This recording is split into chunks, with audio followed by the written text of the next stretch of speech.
Hello friends, welcome to SSC coaching centre. दोस्तों, maths के special question लेकर के आया हूं, तो पूरा वीडियो देखिएगा। चलिए स्टार्ट करते हैं। पहला सवाल है, किसी फर्म में पुरुष कर्मचारियों का औसत वेतन 520 रुपये तथा स्त्री कर्मचारियों का औसत वेतन 420 रुपये है। यदि संपूर्ण औसत वेतन 500 रुपये हो तो पुरुष एवं स्त्री में अनुपात होगा। देखो, बहुत अच्छा सवाल। यह है पुरुष, ठीक है, यह है स्त्री, ये पुरुष और ये स्त्री होगी, ठीक है। इसमें पुरुष का जो रेशियो है वो है 520, जो अनुपात है वो 520, स्त्री का है 420 और दोनों का टोटल मिला के है 500। इसमें एलिगेशन मेथड लगता है। एलिगेशन मेथड बहुत आसान है, आप क्रॉस अंतर कर दीजिए इस तरीके से। 420 और 500 का आंसर 80 आ जाएगा और 520 500 का अंतर 20 आ जाएगा, ठीक है। कर लिया अंतर। अब इसको कटा दीजिए, काटना चाहो तो, लेकिन कट तो जाएगा, लेकिन आंसर यहां पे इतना ही दे रखा है, आपको काट के आंसर दे ही नहीं रखा। 80 अनुपाते 20 आ गया निकल के, 80 और 20 आपको ऐसे ही दे रखा है। काटते तो काट देते, 20 से कम 20, 20 चौक के 80, यानी कि 4 अनुपाते। लेकिन यहां तक तो क्वेश्चन को पहुंचाया ही नहीं है, एग्जामिनर ने यहीं पर आंसर दिया है 80 और 20, यानी कि बी ऑप्शन बिल्कुल सही जवाब। क्लियर हो गया सभी को। अब देखते हैं अगला प्रश्न। अगला प्रश्न है, एक गांव में प्रति वर्ष 10% बच्चों की वृद्धि होती है। यदि वर्ष 2003 में बच्चों की संख्या 2000 हो तो वर्ष 2006 में बच्चों की संख्या कितनी होगी। यह सवाल बहुत अच्छा है। 2003 में बच्चों की संख्या कितनी थी? 2000 थी। 2003 में बच्चों की संख्या कितनी थी? 2000 थी। 2006 में कितनी होगी? देखो, ये जो 2000 संख्या होगी 2003 में अपने आप में 100% होगी, ठीक है। अब हर साल क्या हो रहा है? 10% की वृद्धि हो रही है, तो 100 पे 10% की वृद्धि होगी, यानी कि 110% का मतलब बटे में 100। ये एक वर्ष की वृद्धि है। अब उसने बोला है 2003 से लेकर 2006 तक, यानी कि 3 साल वृद्धि हुई है, तो एक साल वृद्धि हो गई, दूसरे साल भी 10% की वृद्धि होगी, यानी कि 110 के बटे में 100। तीसरे साल भी 10% की वृद्धि होगी, यानी कि 110 के बटे में 100। जितने साल की बात करेगा सेम उसी संख्या का मल्टीप्लाई कर देना है उतनी बार। 3 साल की बात किया ना तो 3 बार, 2 साल का पूछता तो 2 बार, 1 साल का पूछता तो केवल 1 बार।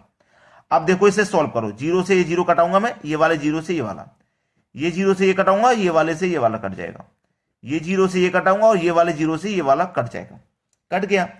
अब देखो, 11 मल्टीप्लाई 11 मल्टीप्लाई 11, यानी कि 11 का क्यूब हो गया, और 11 का क्यूब कितना होता है? 1331 होता है, और मल्टीप्लाई में कितना है? 2 है। अब 2 का मल्टीप्लाई कर दो, 2 एक कम 2, 2 त्रिका 6, 2 त्रिका 6, 2 एक कम 2, 2 6 6 2। किस ऑप्शन में है? 2 6 6 2, सी ऑप्शन बिल्कुल सही जवाब। आंसर सभी को मिल गया। अब देखेंगे अगला प्रश्न। अगला सवाल है, यदि 20 महिलाएं 100 मीटर लंबी सड़क 10 दिन में बना सकती हैं तो 10 महिलाएं 50 मीटर लंबी सड़क कितने दिन में बनाएंगी। इसके लिए फॉर्मूला होता है M1 D1 बटे में W1 बराबर M2 D2 बटे में W2। M का मतलब होता है मैन, व्यक्ति या कोई मशीन, कार्य करने वाली जो भी चीज होगी वो M की जगह आएगी। तो कार्य करने वाली यहां पे 20 महिलाएं हैं तो 20 ले लेंगे। D4 दिन, कितना दिन ले रहे हैं? वो 10 दिन ले रही हैं। W का मतलब है वर्क, वर्क कितना है? 100 मीटर लंबी सड़क बनाने का, तो वर्क है आपका 100 बराबर बाद में कितनी महिलाएं हो रही हैं? 10, ठीक है। 50 मीटर लंबी सड़क को कितने दिन में बनाएंगे, यानी कि D2 पूछ रहा है और वर्क 2 है 50 मीटर लंबी सड़क बनाने का, ठीक है। ये है आपका क्वेश्चन, इसी को हल कर लो, बस सवाल का आंसर आ गया। देखो, 2 0 से मैं आपके ये 2 0 कटा दूंगा, ठीक है। 2 0 से ये 2 0 मैंने कटा दिए। अब देखो, 10 एक कम 10, 10 पचे 50, 5 बार में ये कट गया। 2 का मल्टीप्लाई 1 से करेंगे 2 ही रहेगा, और 5 का मल्टीप्लाई इधर 2 से हो जाएगा तो 10 हो जाएगा, इधर बचेगा D2, यानी कि D2 निकल के आया कितना? 10 दिन। 10 दिन, जो कि हमारे डी ऑप्शन में बिल्कुल सही जवाब आपको मिल गया है। अब देखेंगे अगला प्रश्न। अगला प्रश्न है, किसी मेज को 400 रुपए के स्थान पर 350 रुपए में बेचने से हानि प्रतिशत में 5% की वृद्धि हो जाती है, उस मेज का क्रय मूल्य क्या है? देखो, 400 रुपए की अपेक्षा मैं 350 में बेचूंगा, 400 की अपेक्षा 350 में बेचूंगा, तो कितने रुपए का नुकसान होगा? मुझे 50 रुपए का नुकसान हो जाएगा। 50 रुपए का नुकसान हो जाएगा ना, और प्रतिशत में 5% की हानि की वृद्धि हो जाएगी। 5% की हानि की वृद्धि हो जाएगी और 50 रुपए का नुकसान हो जाएगा। इसका मतलब 5% बराबर 50 रुपए के है। जब 5% बराबर 50 रुपए के है तो 1% बराबर कितने के हो जाएगा? 10 रुपए के हो जाएगा। 1% बराबर 10 रुपए के हो जाएगा। पूछा क्या है उसने? उस मेज का क्रय मूल्य, क्रय मूल्य यानी कि 100% का मान। जब 1% बराबर 10 है तो 100% बराबर कितना हो जाएगा? 1000। भाई 1% बराबर 10 तो 100% बराबर 1000। सवाल हो गया यही खत्म। 1000 है डी ऑप्शन में, यही आपके सवाल का बिल्कुल सही जवाब। अब देखेंगे अगला प्रश्न।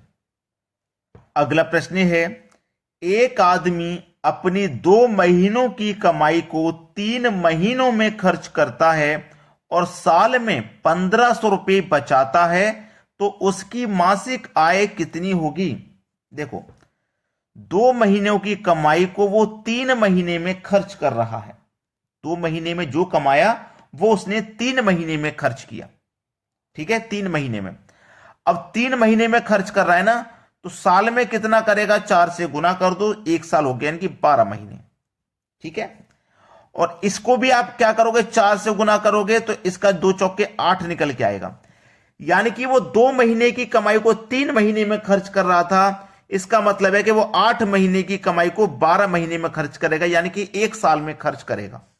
ठीक है ना, इतना क्लियर हो गया? इधर कर लो ना, क्लियर नहीं हुआ मैं फिर से समझा। 2 महीने की कमाई को 3 महीने में खर्च करेगा, फिर से 2 महीने की 3 महीने में करेगा, फिर से 2 महीने की 3 महीने में करेगा, और फिर से 2 महीने की 3 महीने में करेगा। तो कितने महीने हो गए? ये तो 12 हो गए, और ये कितने हो गए? 8। यानी कि 8 महीने की कमाई को वो 12 महीने में तो खर्च कर रहा है। बचत कितने की कर रहा है वो? 1 साल में 4 महीने की। भाई 1 साल कमाएगा 12 महीने, उसमें से 8 महीने की कमाई से ही वो 12 महीने का खर्च चला लेगा, तो बचे हुए 4 महीने की कमाई है उनकी बचत करे। तो देखो, साल में वो 1500 बचाता है, साल में 4 महीने बचा रहा है, और रुपए में बचा रहा है 1500, यानी कि 4 महीनों में वो 1500 रुपए बचा रहा है। तो 1 महीने में वो कितना बचाएगा? 1500 डिवाइडेड बाई ये 4। ठीक है, 4 त्रिका 12, 3 बचेगा 30, 4 सत्ते 28, 2 बचेगा 20, 4 पंजे 20, यानी कि वो 1 महीने में बचाएगा 375 रुपए, जो कि हमारे डी ऑप्शन में दिया गया है। सभी को आंसर समझ में आ गया? अब देखेंगे अगला क्वेश्चन। अगला प्रश्न है, यदि 2 संख्याओं का गुणनफल 1452 है और पहली संख्या दूसरी संख्या का 1/3 है, तो पहली संख्या क्या है? बहुत अच्छा सवाल है। ठीक है, बहुत अच्छा सवाल। यदि 2 संख्याओं का गुणनफल 1452 है, 2 संख्याओं का गुणनफल 1452 है, पहली संख्या दूसरी संख्या का 1/3 है। देखो, पहली संख्या दूसरी संख्या का क्या है? 1/3। पहली संख्या हमें नहीं पता क्या है, हमें पता है क्या पहली संख्या? नहीं पता। जब नहीं पता तो हमने x मान लेंगे, और x का क्या है? 1/3 है। x का क्या है भैया? 1/3 है। 1/3 तो है भाई, कोई संख्या x है उसका 1/3 ही तो है। इतना क्लियर हो गया? अब इस 3 का इस x से मल्टीप्लाई हो जाएगा, 3x हो जाएगा ये। अब इसको समझो, यदि 2 संख्याओं का गुणनफल 1452 है, 2 संख्याओं का गुणनफल था ना, पहली संख्या में पता था, नहीं पता, उसको हमने x मान लिया, और जो दूसरी संख्या है वो 1/3 है। 1/3 का मतलब 3x हो जाएगा। 1/3 का मतलब क्या हो जाएगा? 3x हो जाएगा। और दोनों का गुणनफल, इन दोनों संख्याओं का गुणनफल हमारे पास 1452 है। ठीक है, पहली संख्या दूसरी संख्या का 1/3 है, तो पहली संख्या क्या है? यानी कि x का मान क्या है, उसने ये बोला है। अब देखना, इन दोनों का जब मल्टीप्लाई होगा तो x का x से मल्टीप्लाई होगा तो x² हो जाएगा, यानी कि 3x² बराबर 1452। ठीक है, क्लियर है ना?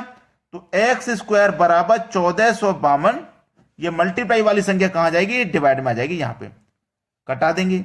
तीन चौके 12, 2 बचेगा 25, 3 अट्ठे 24, 1 बचेगा 12, 3 चौके 12, 484 हो गया। अब एक्स स्क्वायर बराबर 484 है, ठीक है, 484 है। अब ये स्क्वायर यहां से हटेगा, इधर जाएगा तो इसके ऊपर क्या लगेगा, स्क्वायर रूट का साइन, आपको अच्छे से पता है। तो x बराबर 484 का स्क्वायर रूट कितना होता है, 22। ये आपका आंसर है 22, डी ऑप्शन बिल्कुल सही जवाब। अब देखेंगे अगला सवाल। अगला प्रश्न है, पिता की आयु उसके पुत्र की आयु का 7 गुना है, 5 वर्ष बाद उनके आयु का योग 50 वर्ष हो जाएगा, तो पुत्र की वर्तमान आयु ज्ञात करें। दोस्तों ये सवाल आपके लिए मैं होमवर्क के लिए दे रहा हूं, आप मुझे इसका आंसर करके बताएं क्या आएगा। आसान है, ज्यादा मुश्किल सवाल नहीं दे रहा हूं, आसान ही दे रहा हूं, तो आंसर आसानी से आ जाना चाहिए। ठीक है दोस्तों, वीडियो को अभी तक लाइक नहीं किया तो लाइक कर दें, और शेयर नहीं किया तो शेयर कर दें।